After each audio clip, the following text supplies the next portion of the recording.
بسم اللہ الرحمن الرحیم۔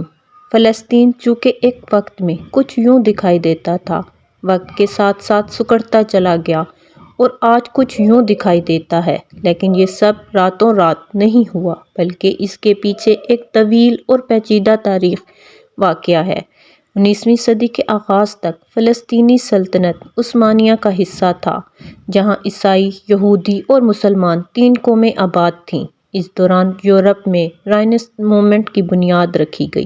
یہ ایک ایسی تحریک تھی جس کا مقصد پوری دنیا میں موجود یہودیوں کو ایک یہودی ریاست کے قیام کے ذریعے متحد کرنا تھا۔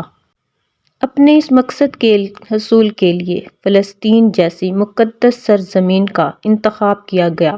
یہ مقام یہودیوں کے لیے دی ہولی لینڈ یا دی پرومس لینڈ کہلاتی ہے، اور یہ یہودیوں کے مطابق یہ وہی جگہ ہے جہاں پر ان کے خدا کی جانب سے لینڈ آف کنعان، قوم یہود پر ان کی شریعت نافذ کی گئی تھی۔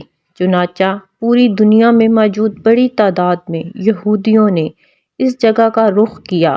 جب یورپی یہودیوں کی پہلی لہر یہاں آ کر آباد ہوئی، جنگ عظیم اول کے خاتمے کے بعد سلطنت عثمانیہ کا خاتمہ ہوا، جس کے بعد فلسطین برطانیہ کے قبضے میں چلا گیا۔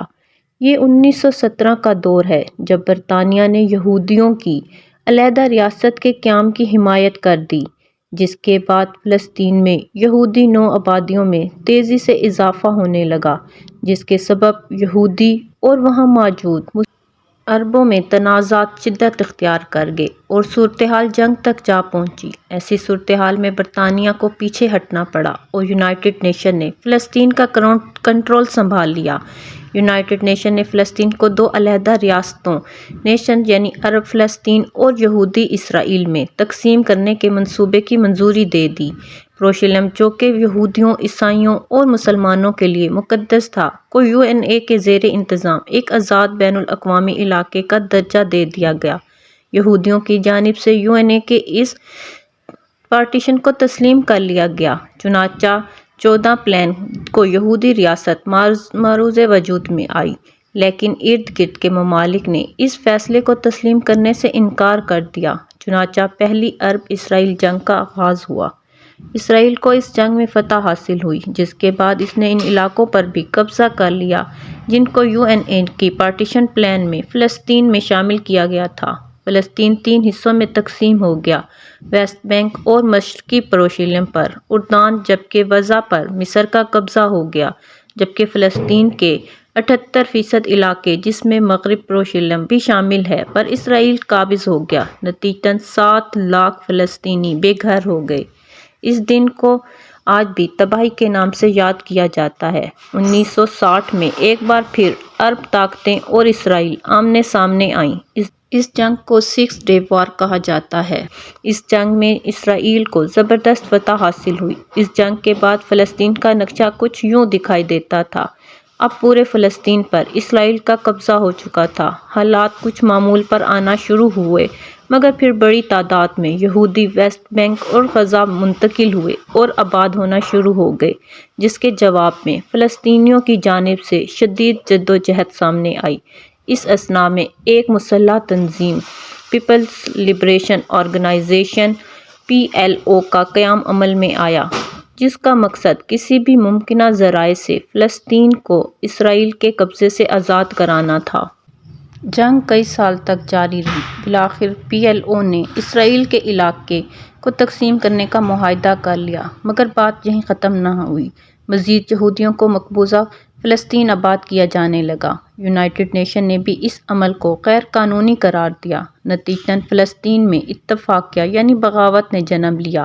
اس کے نتیجے میں حماس کا قیام عمل میں آیا، جو کہ غزہ کی پٹی اور ویسٹ بینک پر اسرائیل کے جبری تسلط کے خلاف قائم ہونے والی ایک سیاسی اور حربی تحریک تھی۔ 1993 کو امریکہ، اسرائیل اور PLO کی جانب سے ایگریمنٹ پر دستخط کیے گئے۔ اس معاہدے کے مطابق ویسٹ بینک کو 3 حصوں میں تقسیم کر دیا گیا۔ ایریا A کو مکمل فلسطینی قبضے میں دیا گیا۔ ایریا B کو مشترکہ فلسطین اور اسرائیل قبضے میں دیا گیا، جبکہ ایریا C کو مکمل طور پر اسرائیلی قبضے میں دے دیا گیا۔ یہاں ایک مسئلہ تھا۔ دراصل ایریا سی جو کہ اسرائیلی قبضے میں دیا گیا تھا، وہاں بڑی تعداد میں زرعی زمین کے ساتھ ساتھ پانی اور معدنیات کے وسیع ذخائر موجود تھے، جبکہ فلسطینی کنٹرول کے علاقوں میں ایسے وسائل نہ ہونے کے برابر تھے۔ مزید مذاکرات بے معنی ثابت ہوئے، نتیجتاً دوسرے فسادات نے جنم لیا اور اسرائیل نے فلسطینی نقل و حمل کو محدود کرنے کے لیے ویسٹ بینک میں جگہ جگہ دیواریں اور چیک پوسٹیں قائم کر دیں جہاں اسرائیلی فوجی تعینات ہوتے۔ 2005 میں اسرائیل غزہ سے دستبردار ہو گیا، مگر ویسٹ بینک میں آباد کاریاں جاری رکھیں۔ غزہ میں حماس طاقت میں آ گئی اور اس نے فلسطینی حکومت سے علیحدگی اختیار کر لی۔ ویسٹ بینک میں 2 علیحدہ حکومتیں تھیں۔ اسرائیل نے غزہ کا محاصرہ کیا اور ہر قسم کا زمینی، بحری اور فضائی راستہ بند کر دیا۔ 6 دسمبر 2017 کو امریکی صدر ٹرمپ نے یروشلم کو اسرائیل کا دارالحکومت مان لیا اور امریکی سفارت خانے کو تل ابیب سے یروشلم منتقل کر دیا۔ یہ حرکت یونائیٹڈ نیشن کے معاہدے کی سراسر خلاف ورزی تھی۔ اب 2020 میں اسرائیل اور فلسطین کی صورتحال کچھ یوں نقشہ پیش کرتی ہے۔